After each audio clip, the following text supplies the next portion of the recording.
All right, and welcome everyone to our preamble to MechWarrior Destiny Homecoming. This is a little bit of a GM roundtable about the system, the setting itself, and some integration in different ways that you can run the system. I did a video for this and about this topic about 4 months ago, got some really good feedback from the community. So I figured I would bring in a true expert of the MechWarrior Destiny system and Battletech as a whole, my good friend, one of my best friends, Aaron, who is my own game master. So, Aaron, how the hell are you doing today, man? I'm good, man. I'm doing fantastic. Yeah, always a pleasure, right? Always a pleasure. Yeah. It's like I hate you. Fucking hate you too. Yeah, But okay. Aaron has been running a game of MechWarrior Destiny for myself and a couple of the friends here, three other friends, and we've been running it for over a year August now. August 2019. We actually August of 20 no, no, no, no. 2020. 2020. Sorry, yeah. 2020. August So 2020. yeah, it's been over a year and a half now. 2021 because it's 2021? 2023 now. Yeah. Okay, I was gonna say, August was it 2021. one? Okay, Yeah, so that's it the one. has been over a year and a half Yeah. now, which is amazing. We've done how many sessions of it at this point? Last night was 51 or 52. 52. That's awesome. Yeah, so 52. Yeah. between that and our own MechWarrior Destiny game, we've played close to 70, 75 sessions of this, and it's been an amazing journey. So really, I wanted to just start off with you telling us a little bit about yourself, how long you've been game mastering for, and specifically what made you want to start running BattleTech, MechWarrior Destiny. Sure. Yeah. I've been game mastering a long time, most of my life, at this point. So let's say give or take, plus or minus 6 months, about 20 years Wow. from the first time that I ever did. What made me want to run MechWarrior Destiny? The fact that I've loved BattleTech and MechWarrior for as long as I can remember, since at least 1995 when I watched my cousin play a game called MechWarrior 2 31st Century Combat. I had no idea what I was looking at. I had no idea what I was seeing, but I knew I liked it and I knew I wanted more.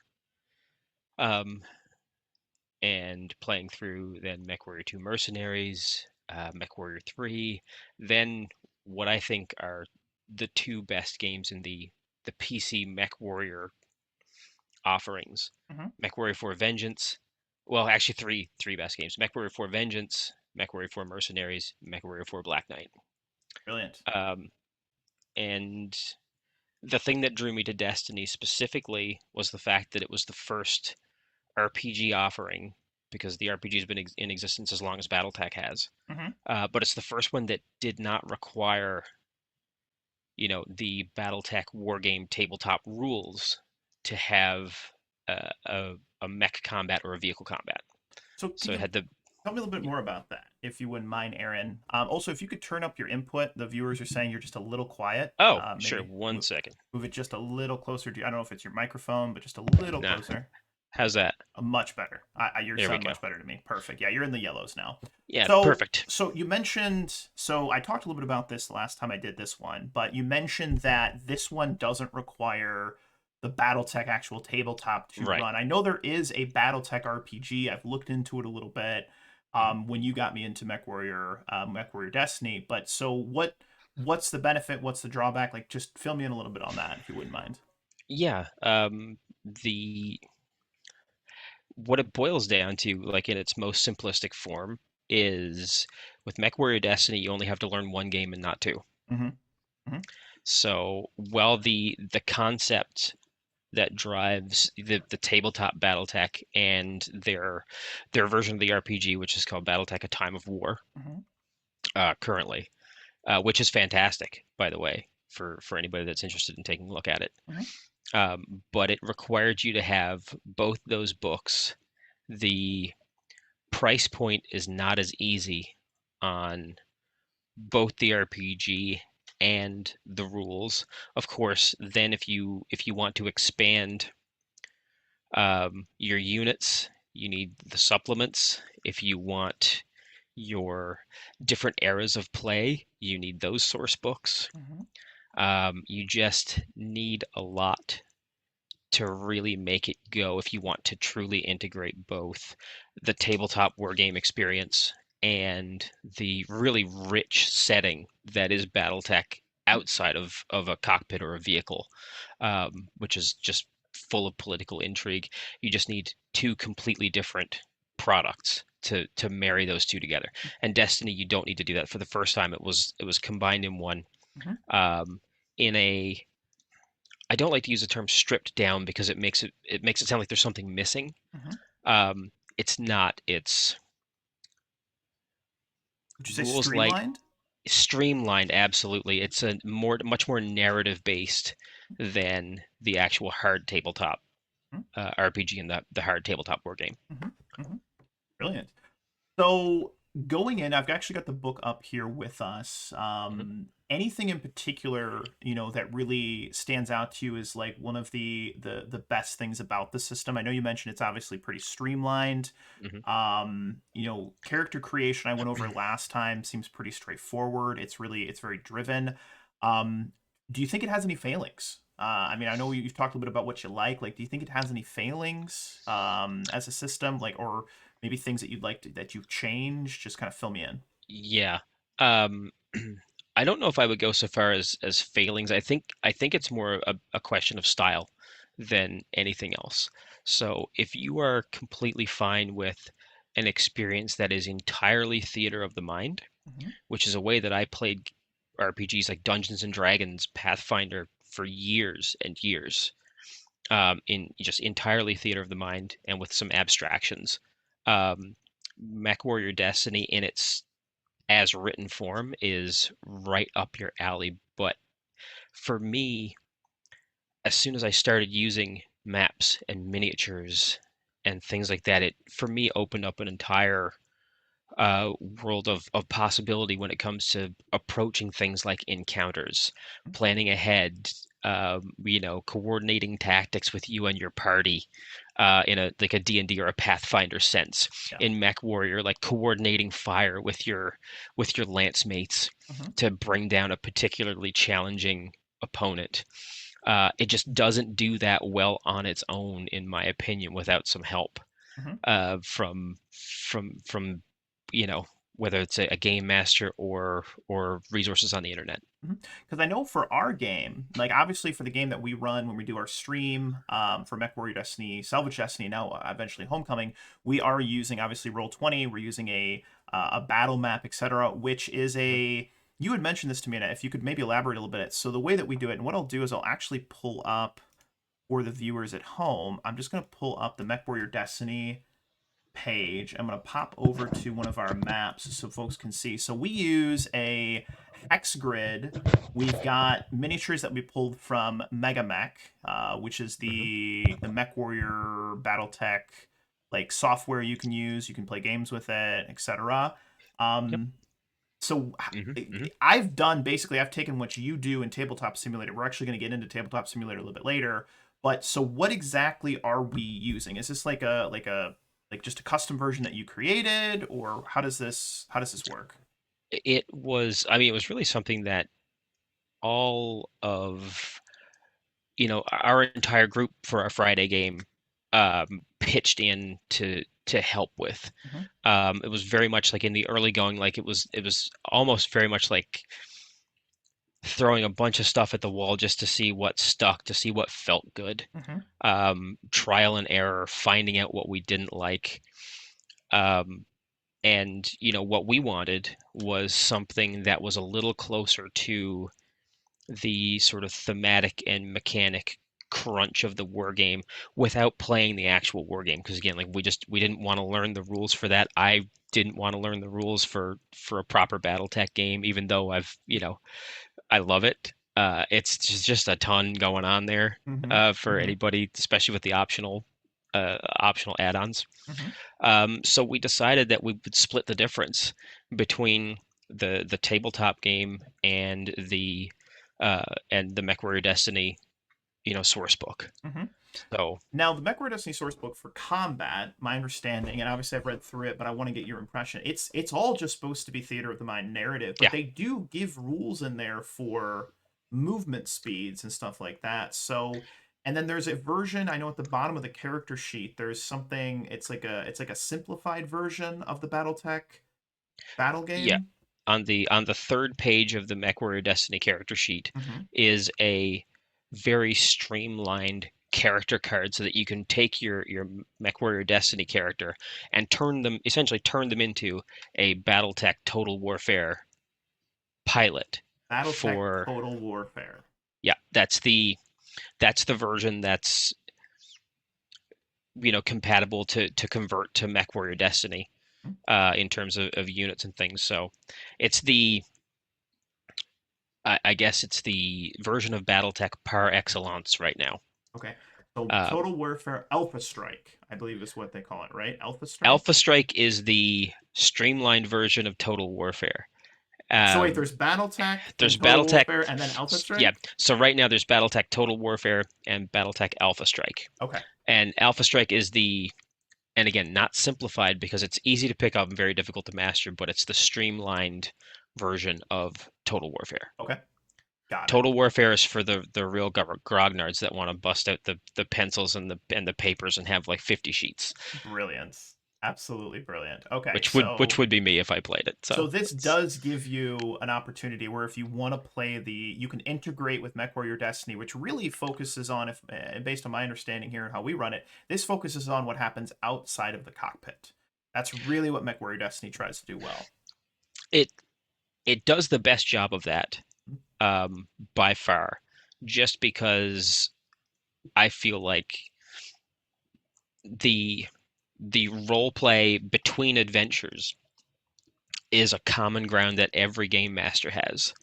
So really, no matter where you come from, whether it's GURPS or Pathfinder or anything like that, you've all had players that are just sort of hanging out and not doing anything. These characters, what are they doing? And so there's no real heavy lifting in a situation like that. And so the streamlined rules, the character creation rules, the skill rules for MechWarrior Destiny.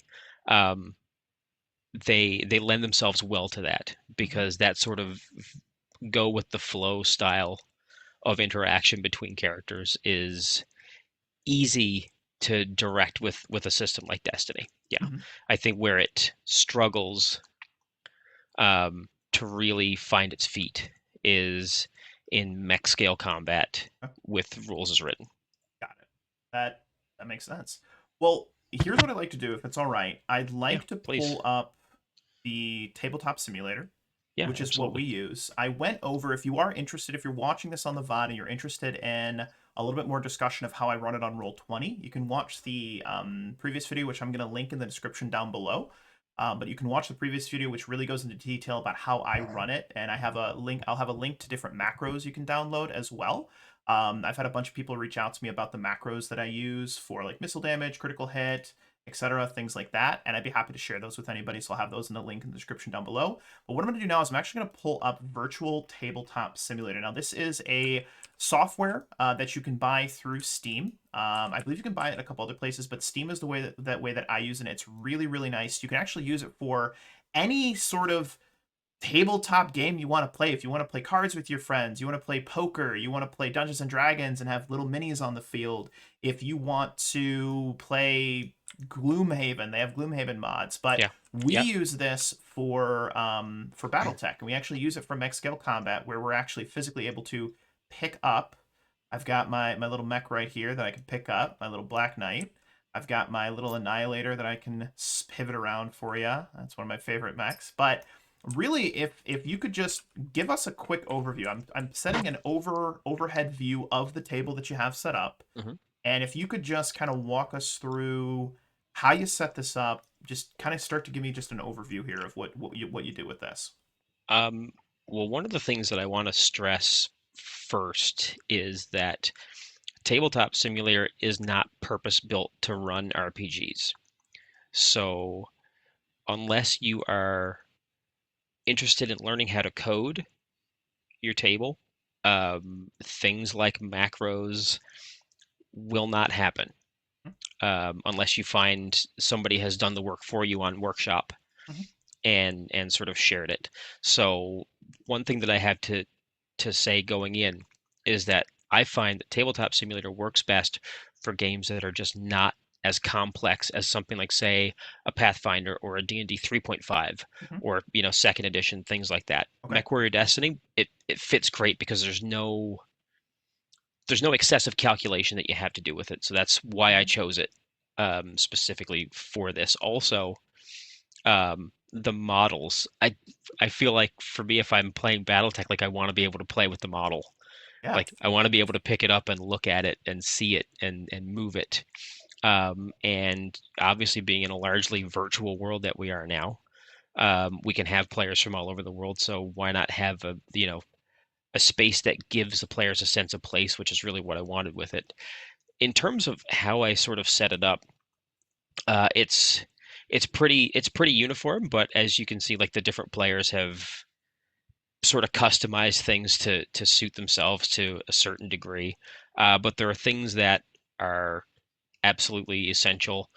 Your resource tokens, like your plot points and your edge points, I made them physical, well, quote unquote, physical tokens that you can, draw and move so that you can track them. Um, there are counters for things like your mech's internal structure and armor, your mech's heat level. Your character sheet is there for early access, and Tabletop Simulator does a really great job with that. Wolf, if you want to just show everybody, I'm not sure if everybody's aware of this, but if you hover over your character sheet, you'll Yeah. notice in the upper left corner There's a little white. of the character sheet, there's a little white square. If you click that, Oh, nice. it brings it there, and when you're off of it, it becomes sort of transparent, Mm-hmm. semi-transparent, or Mm-hmm. not fully opaque. Um, it makes it a great reference. And now this is Um, just a PDF because I know you have yeah, us do, correct me if I'm wrong, you have us do our PDFs of our character mhm, sheets. We send them to mhm. you, and then you just upload them to Yeah, Tabletop Simulator. Oh, yeah. perfect. You Okay. just port them directly into Tabletop Simulator. There's an extra step in the middle though, and again, this also comes with Tabletop Simulator not being purpose built for things like RPGs.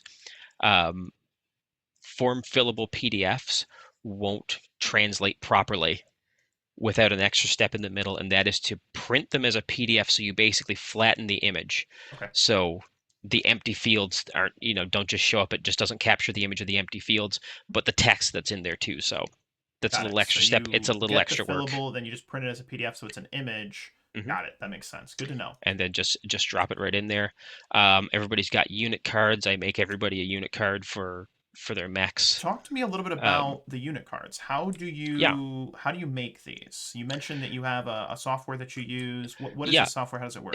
It's a web-based platform called Pixlr, and Okay. that's Pixlr, so pixlr.com. It's free to use, and I mean, it allows you to do things like this pretty easily.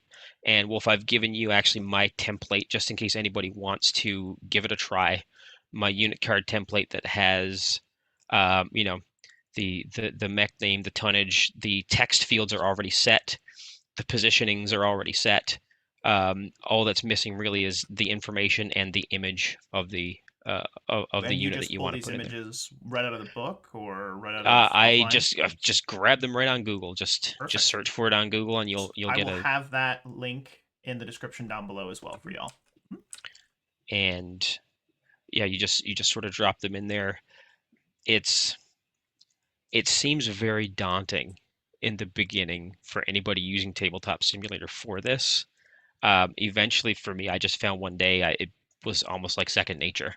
Hmm. You learn to anticipate the shortcomings, the load times, learning how to balance the number of minis that you've got on the table because that's going to increase the length of time it takes people to connect when you initially come on there. Sometimes if you have too much there, it causes it to crash for other people.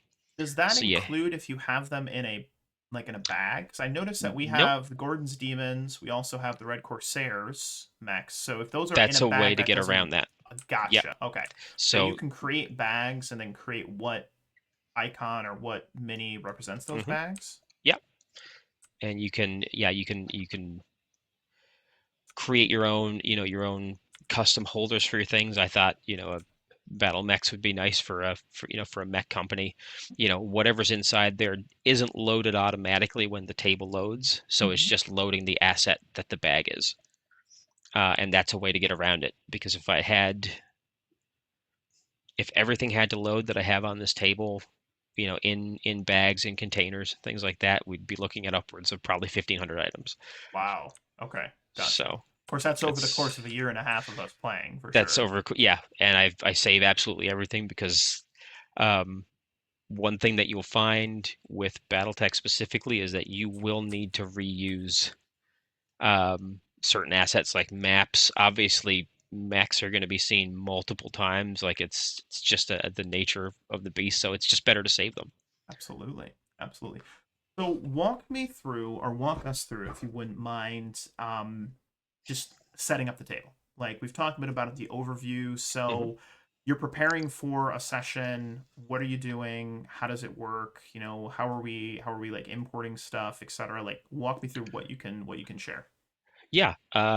So Tabletop Simulator is really great because it's so, I guess, tenebrous. It's kind of ephemeral. Like it's really formless. Hmm. Um, Everything that you see here is an asset that I found or created myself. Hmm. Without those particular assets, we'd be in a like completely black void. We'd be in negative space. Okay. So the first thing that you want to do is find a table asset that you like. Okay. This one is my favorite. It's called Simple RPG Table. Simple RPG table. Okay. Yep. And Wolf, I'll give you a list of all my what I consider to be essential workshop items. So all Okay. these are free, by the way.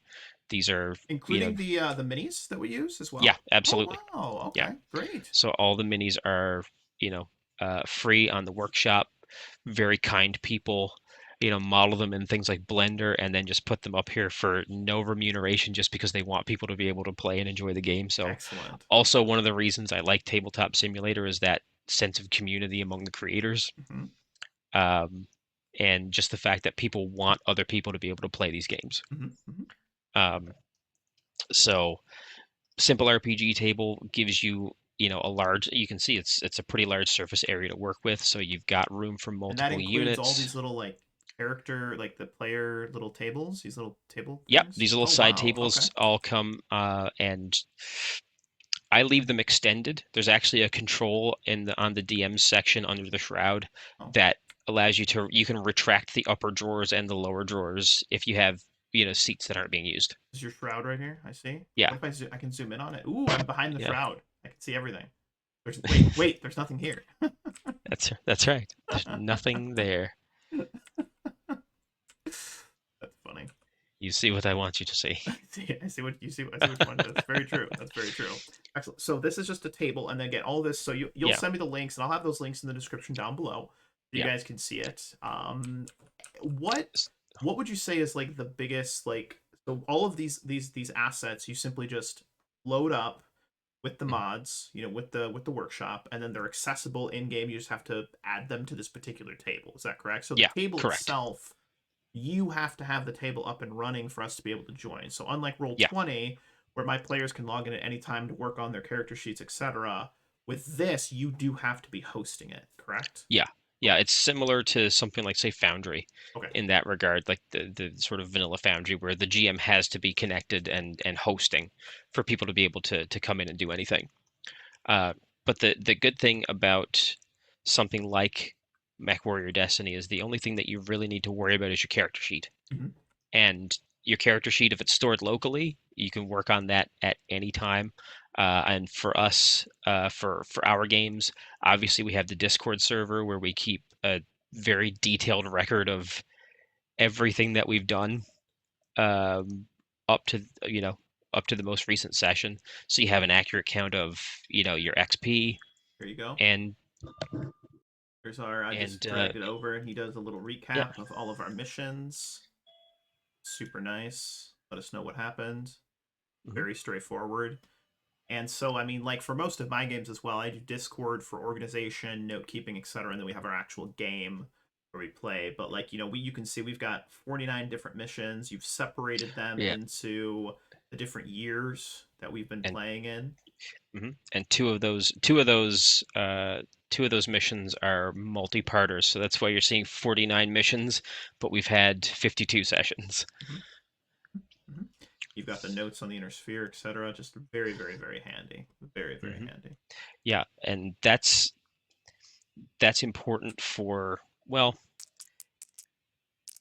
it's actually not really that important to have your notes on the inner sphere. One of the things that like people can get intimidated by is the just the sheer amount of lore um, in BattleTech. Where do I begin? Where do I start? What do I choose? I would just say if you like robots that have lasers and missiles and big guns, then start with that and see if you like it, Go from and there. don't worry about anything else. Like seriously, don't worry about it.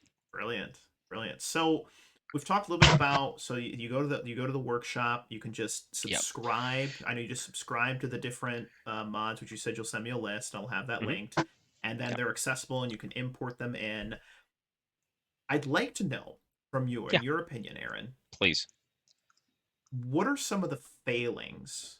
Like, what are some of the hiccups that you've had? And I hate to use the word failings, but what are some of the hiccups you No, run no. into It's with this? The reason I really like our Friday game is because we do have that tactile sensation of, even though mhm, it's digital, picking up, I can pick up my atlas and I can move it, 1, 2, 3, 4, 5 hexes or whatever it is, right? Or mhm. my annihilator, excuse me. That's really nice. But what would you say are some of the hiccups you're going to run into with this? And you've mentioned a little bit about, like, the PDF. There's a couple extra steps, things like that. But where would you say are some of the hiccups? Mostly in the fact that it the hiccups are not really on the player's side for the most part. Mm-hmm. The hiccups are on the GM side, just the lack of intuitiveness with the platform. Your prep time is going to increase um, just because you have to just because you have to wait for things. Okay. You have to manually load in every single thing that you want. I don't mean asset packs. Obviously, they all come in together, and that's really good. But you know, each map that we play on that's found by me um, and uploaded. If you have a session where there are 4 or 5 different maps that you're going to be using, each time it happens, play basically has to stop while we swap out the maps. Mm-hmm. I both like that and don't at the same time. I like it because it reminds us of the way that in-person play is. If you're swapping out battle maps, you do have to stop. You've got to wait. You've got to take all the minis off. You've got to put the new map down. But it does sometimes interrupt the flow from my perspective. That was one thing that I've noticed, and this isn't a critique by any means, but when we are Mm-mm, using tabletop simulator, like if we're simply doing like our last big battle where we fought mm-hmm. the leader of we're in the clan invasion, and we just had our first interaction with the clan invasion, and we had an honor duel. What was it called? Yeah, you fought a trial of We possession for your fought a trial assets. of possession for our assets, and pretty much the entirety of that session was that trial of possession. That was the entirety of the session. We had the big fight, so we had one map, our mech scale combat, And it worked leading up to great. this, and it worked great. But when there are moments, like one of the things, and I'm actually going to pivot the screen back over to the roll 20. One of the things I like about roll 20 is I can have, with the drag and drop of, I can go to the dropship bridge. Boom. Suddenly we're on the dropship bridge. Okay. Yeah, I actually, you know what? I need to move over to the dropship meeting room. Okay, boom. We're in the dropship meeting room, and the yeah. flow is a couple of seconds. So that is, I would say, if you're gonna have a game where you think you're gonna be jumping around a lot and you don't care as much about that kind of visualized, we're almost playing on an actual table. I'd say the roll 20 is probably going to be better for It's you. I think for the vast majority of people, I'm absolutely certain that I'm in a very small minority of people Mm-hmm. that Really love Tabletop Simulator as an RPG tool, despite um, objectively speaking, just how poorly it accommodates that hobby But in it's some as areas. close to actually being at the Yeah. table in person that you can get, and it comes with those same kind of frustrations. It's just like if we were doing a dungeon crawl and I was drawing on a neoprene mat with my Mhm. wet erase markers. Okay, you guys got to the next part. Give me a couple seconds. I got to erase this with my little wipey, and I got to draw the next part. Or if I was real crazy, Mhm. I had like two big maps and I'd drawn out both. But hopefully we get there because I can't leave it on there too long. I'm gonna have to erase it so it doesn't dry into the mat. Like there is kind of a, what's the term I Yeah. want to use? There's kind of a like it almost feels good to have I that difficulty at times. there's it almost feels like you're, for lack of a better term, it's like guerrilla RPGs, where it's like you're not like you don't have the proper tools, but Hmm. you make it work anyway. Hmm. And there's a for me there's a kind of a richness that comes from Richness.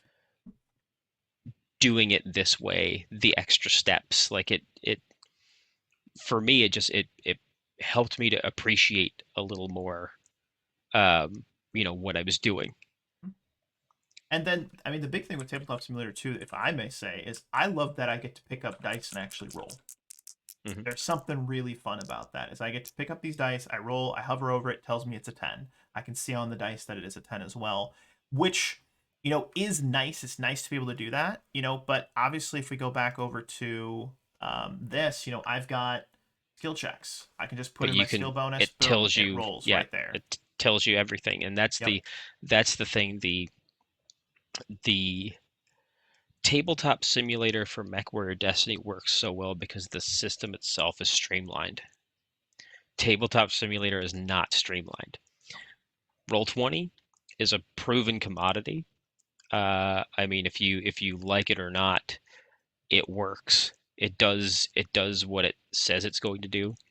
And when you have somebody, like say you, Wolf, who's got a lot of hours on Roll 20, you know how to make macros, you know how to do all that legwork, and it makes the experience of a game like MechWarrior Destiny that is already streamlined, it becomes seamless at that point. It does. The prep is so easy. All I have to Yeah. focus on is what kind of scenes do I need. I upload those, and everything else is really, really easy.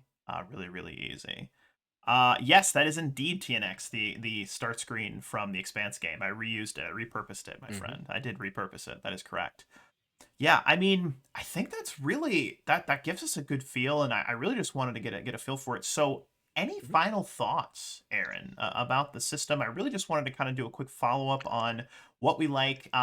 You know what, if I may, there's a couple of custom rules that we've done Yeah. and we've modified, and a couple things that we may have gotten, I think, wrong in the past that we've Yep. recently discovered. Could you just do a quick Hmm. review of some of the custom rules that we've done? I'm going to move back over to the tabletop simulator, but just a couple of custom rules that we have, if you Yeah. wouldn't mind.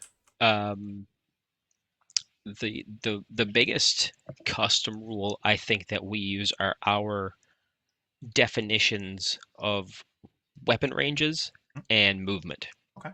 and distance. The game says, units have movement 2, but they don't really tell you what that means. It just says you have movement 2, so you can spend 2 points of movement in, you know, in your narration, which is what they call a turn. Normally, I just call it a turn because I came from D&D. Sure. Um, they don't do a great job. So again, when we sat down to do this, we wanted something that was midway between the RPG and the tabletop. So over the course of I think maybe 3, 4, 5 sessions, we dialed in what we thought felt best for our weapon ranges, because we decided we wanted to use hex maps Hmm. and minis. So we revised our ranges so that a point blank shot is obviously if you're adjacent to an enemy unit. Short range between 2 to 6 hexes, medium range 7 to 11 hexes, long range 12 to 16 hexes, and extreme range 17 to 21 hexes that requires a plot point to even attempt the shot, and even then it's at a -6 because it's so far away. The actual rules themselves in the book, correct me if I'm wrong, are different than this. Is that Yeah, correct? Okay. yeah. They are so different. And really, what it comes down to in the book is you asking the GM, is this guy in short, medium, or long range? And the GM says, short? Yeah, because it's all narrative. It's you're not actually Yeah. using physical minis. Like you're And narrating. It's a theater of the mind sort of yeah. experience. Yeah. And it really becomes nightmarish when you have multiple units fighting with one another and you Mhm. don't know who is where in relation to who. Yep. It doesn't allow for you to do things like, you know, flank him. I'm gonna break left and flank him. I mean, it happens if you say it happens in the game, but we wanted that sort of objective experience where we can look at where we are And know and what we're and actually and know. happening. And okay, he's there. Okay, Yeah, the cataphract's there. Like we know where everyone actually is on the map, so it was easier. So yeah, that's good. So and the other thing too is I know we took movement on the movement. Yeah, book and we multiplied that by 2. So whatever your movement was, that's the number of hexes you can move on yeah. the mech scale Multiply it. combat. Yep, Yep. multiply it by 2. That's the number of hexes you can move. If you want to push your mech, which is something that you can do in the tabletop, um, you can double your movement. So basically, just like in the D&D or Pathfinder, you take a double move. Mm-hmm. The only difference is that it generates heat for your mech, which impairs its performance. It may cut down on the number of weapons that you can fire when you do. But the one thing that I don't do is say that it takes your entire action. I still let you fire Mm-hmm. um, at the end of that because the way I look at it is you're firing while moving, so you know it isn't outside the realm of possibility. You've got computer assisted targeting on these machines too. So I just like to let people shoot every round if I they mean, it's if they fun. want to, It's what you do in the video and games, right? Like you're and shooting. it's and what's good for the goose is good for the gander. The enemies can do that too. Um, and we just found that worked a lot better. It gave fast mechs a real healthy rate of movement, and it served, I think, more so to highlight that particular weakness in slower units. Because if you have a Hey, whole my bunch, Annihilator punches like a fucking bull, but it is sometimes it takes a slow. while to get there. Yes. And it's You have easier for to, people to hit me, and it's hard for me to hit people sometimes that are yeah, faster than me, for sure. yeah, absolutely. But Well, those are the major changes. Also, um, adding an extra point of damage on missiles with a 4 because I didn't like the idea of on a missile salvo a 50% chance on your d6 that they don't do anything. okay, that is one change we did. That's right. So we do, so it's one, two, three. So one is one, two is Yeah, two, three is three, 3 is 3, and then and then four is 4 is 1, one, and then and then five 5 and is six are 6 or nothing. nothing. That is Yeah, another change. Okay. And what I'll do is I'll add some of these changes in the description. I think we have actually on our Discord server, we have a section with the rules, if I we do remember have our correctly. our rule our rule changes. Yep. I don't remember Um, where we put that, but I know it's NPCs, we battle types, will. resources. I'll dig them up. Ah, I found them. I think I found them. It's under resources, I'm pretty sure. All right. But that's perfect. Yeah. Any final thoughts, Aaron, with regards to MechWarrior Destiny? Thoughts, questions, comments, concerns, anything at all, If man? you're at all interested in the 80s idea of what 1,000 years in our future would look like, if you like political intrigue, explosions, if you want to take the lo-fi futurism of Star Wars and combined it with the philosophies of Machiavelli, then that's BattleTech. And there are so many cool resources that you can read. Like the lore is so rich. I mean, how long has BattleTech been around? Like 30 years? Like 40 years. yeah, that's what I'm saying. There's Yeah. so much lore. There are books. I have a book on the FedCom Civil War, which is where I've set MechWarrior Salvage Destiny, Destiny Salvage Destiny, and now Destiny Homecoming is during the FedCom Civil War, which I love because I grew up and one of my first MechWarrior games was MechWarrior 4 Vengeance, which takes place on Kantaris. It's the Dasari family. retaking it, which is what we're kind of mirroring because it's one of the times in the lore that I know best because I've played that game through dozens of times and it's Mhm. awesome. But it's a great setting and like you said, like you can literally go back to like some of the early days, you can go far in the future, you can do the clan invasion. There's so many different spots and you could just drop it in and not even deal with any of the lore. There's so many planets that the lore doesn't even go into inside of the Mhm. inner sphere, which I mean I can actually jump back over to Tabletop Simulator. You've got the inner sphere I do. map right here. And like each one of these little dots, that's a planet. And our system actually, and those It's a systems system. have planets and you could be anywhere in any of these places and just do something Mhm. crazy. And it's awesome. But Yeah, there's it's limited only by, you know, what you want. It's fast, it's fun, but it can also be incredibly deep, mechanically for a system that's so simple. Um, with a few changes, it can become very, very tactically and strategically deep.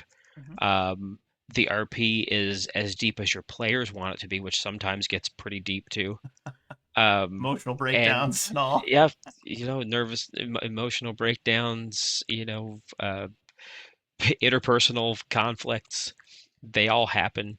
Somebody Um, stop me. He's going for his gun. it's he's so many times We you've have a said that. character named Kneecap because when I first met him, my character first met him like 50 sessions ago, he shot him in Yeah, both knees. that was what he did to him, like Yeah. to start. And he stayed with them, I guess, originally out of Stockholm syndrome, like some kind of Stockholm syndrome, but now he just genuinely likes them, except he's got to walk with a cane. He's gonna walk with a cane. I'm a monster. It's so You good are. back in the day. But yeah, any final thoughts other than that, my friend, before we get ready to wrap this up? I feel pretty good about this one. Play it. Play it for sure. It's a hell of a lot of fun. What I'm gonna do just to wrap this up is I am gonna drop in the description all of the links to the mods that Aaron uses for Tabletop Simulator if you're interested. I'm also going to drop in the description a link to a download of a jons file that has all of the macros as well as the tables that I use for Roll20 integration. If you guys are interested in that. And then if you have any questions, do not hesitate to reach out to me on Discord. You can join my Discord server on the link tree. That's going to be in the description down below as well. Aaron's a member of that, so if you want I'm to I'm hit in him there. up and you want to pick his brain about it, he's got a lot more experience with the system even than I do. But Aaron, I just want to say thank you so much for joining me here today. An absolute blast just shooting the shit with you about this system. I love Yeah, I it. mean, it's great. Yeah. And I'm super excited. Aaron will be back here. Aaron will be back here next weekend, same game time, same game place, 2 p.m. Eastern for session 1 of MechWarrior Destiny Homecoming. We'll be picking up right after where we left off MechWarrior Salvage Destiny, with them returning to Kantara's 4 to rescue Delta Company B. Super excited about that. Yeah. They're still alive. They're gonna go rescue them, and then maybe they'll just leave, or maybe they'll help the Dasari family take back the planet. Either way, it's gonna be an absolute Oh, it's riot. I'm super it's excited. on. It's on like Donkey Kong. I don't know. Anyway, but in the meantime, as I always say at the end of every session and stream, thank you so much to the players for playing. Aaron, thank you so much for stopping out to shoot the No, shit with me thank on you. this. Thank you to the viewers for viewing. It was really nice to have some folks. If you are catching this on the VOD, don't forget to drop a like, a little thumbs up. It does help. Don't forget to hit that subscribe button. I still got to work on my little ending saying. Happy gaming, everybody, and I'll see you guys soon. Be well and be safe. Cheers.